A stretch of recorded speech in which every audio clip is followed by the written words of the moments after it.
Oui, alors effectivement, on est contacté par des parents. On nous a parlé, par exemple, d'un livre qui s'appelle Le coq qui voulait devenir une poule. Alors, il s'agit d'un petit coq qui naît dans une basse-cour et qui est très mal à l'aise avec les activités de garçon, enfin de poulet ou de coq. Il préfère faire des activités de fille. Alors, ce poulet, il va vouloir s'habiller en fille, se mettre des bottes à talons.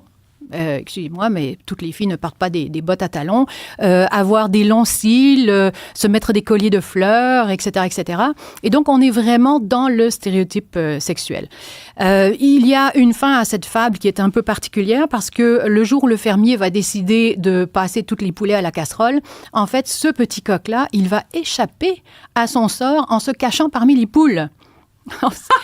Excusez-moi, je trouve qu'il y a une symbolique c'est là-dedans. vraiment extraordinaire. Les mâles, on les passe à la casserole en plus.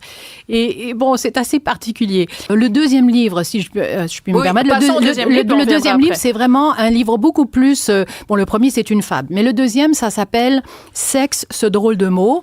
Et c'est un livre qui est supposément pour des enfants de 8 à 12 ans. Et c'est un livre d'éducation sexuelle. Oui, 68, je pense. Eh bien, nous avons un petit garçon qui a une érection au lit, d'accord, on le sait.